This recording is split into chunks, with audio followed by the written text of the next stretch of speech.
किस पाप के कारण स्त्री विधवा होती है? किसी स्त्री का विधवा हो जाना जीवन की एक बड़ी त्रासदी है।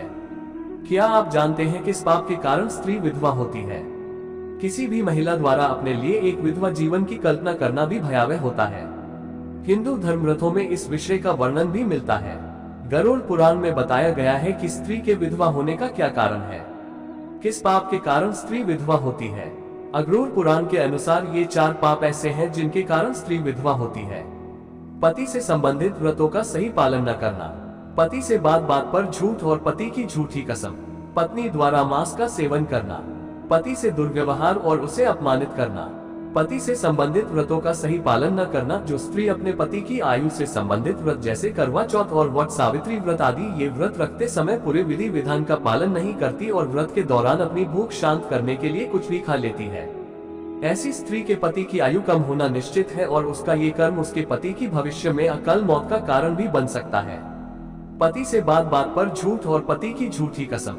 गरुड़ पुराण के अनुसार पत्नी का बात बात पर झूठ बोलना, बिना किसी कारण के छोटी छोटी बातों पर अपने पति से झगड़ा करना, खुद को सही साबित करने के लिए अपने पति की झूठी कसम खाना और पति को अपशब्द कहना उसके पति की अकाल मृत्यु होने और उसके विधवा होने का कारण बनता है।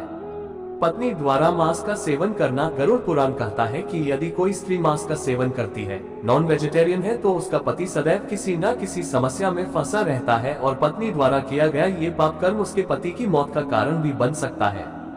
पति से दुर्व्यवहार और उसे अपमानित करना करो। पुराण में बताया गया है कि यदि कोई स्त्री अपने पति के लिए पूरी निष्ठा भाव से व्रत पूजन इत्यादि करती तो है, किंतु दूसरी तरफ अपने पति का अपमान भी करती है, उसके लिए अपशब्दों का इस्तेमाल भी करती है, तो उसके इन पाप कर्मों के कारण उस स्त्री द्वारा किए व्रत पूजन आदि निष्फल हो जाते हैं और उस स्त्री को पति के सुख से सदैव के लिए वंचित होना पड़ सकता है। क्या मृत्यु के बाद संबंध समाप्त हो जाते हैं? इस प्रकार गरुड़ पुराण हमें बताता है कि एक महिला को अपने सुहाग को सुरक्षित रखने के लिए किस प्रकार के कर्मों से दूर रहना चाहिए। एक संयमित और अनुशासित जीवन जीना चाहिए और पूजा पाठ व्रत आदि करते समय उनका पूर्ण विधि से पालन करना चाहिए। इन पाप कर्मों के अलावा भी बहुत से ऐसा कार्य होते हैं जिनको करने से उनके पति की आयु कम होती है। ये कार्य इस प्रकार हैं। एक महिला अगर वीरवार बृहस्पति के दिन बाल धोती है तो उसका ऐसा करना उसके पति और पुत्र के लिए संकट कारक हो सकता है। जो महिलाएं अपने सुहाग की निशानी जैसे मंगलसूत्र और सिंदूर को अपने रोजमर्रा के जीवन में धारण नहीं करती, उन महिलाओं का ये कार्य उनके पति की आयु पूरी होने से पहले ही उनकी मृत्यु का कारण बन सकता है। जो स्त्री अपने पति के होते हुए भी पराये पुरुष से संबंध रखती है, अर्थात एक व्यभिचारी स्त्री, समय से पहले ही विधवा हो जाती है, ऐसा शास्त्रों में कहा गया है। यदि महिलाएं शास्त्रों में दी गई चेतावनी को ध्यान में रखते हुए इन कार्यों को करने से बचती हैं, तो वह बहुत सी परेशानियों से बच सकती हैं और आने वाले संकटों को टाल सकती हैं। क्या विधवा महिला से संबंध बनाने से पाप लगता है? यह एक संवेदनशील विषय है।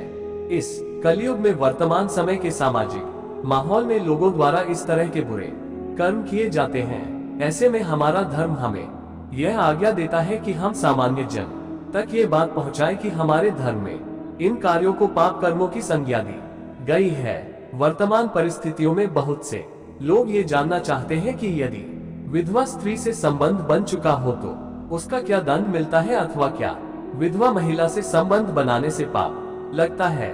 गरुड़ पुराण के अनुसार यदि कोई व्यक्ति किसी विधवा स्त्री से संबंध रखता है तो वह पाप का भागी होता है और उसे मृत्युलोक में भयानक सजाएं मिलती हैं। पुरुष और महिला के बीच भले ही आपसी सहमति हो तब भी यह संबंध निषेध है और पाप की श्रेणी में आता है। हिंदू धर्म ग्रंथों में कहा गया है, पुरुष को विधवा स्त्री के साथ विवाह किए बिना कभी कोई शारीरिक संबंध नहीं रखना चाहिए। दोस्तों, विधवा औरत से सम्मान पूर्वक व्यवहार करना चाहिए। ये सब भगवान की मर्जी से होता है। सब सुख दुख आने होते हैं, सुख में दुख न भूले आप और दुख में सुख को न भूले। जीवन की यही परंपरा है। जानकारी अगर पसंद आए हो तो लाइक जरूर करें और चैनल को सब्सक्राइब करना न भूलें।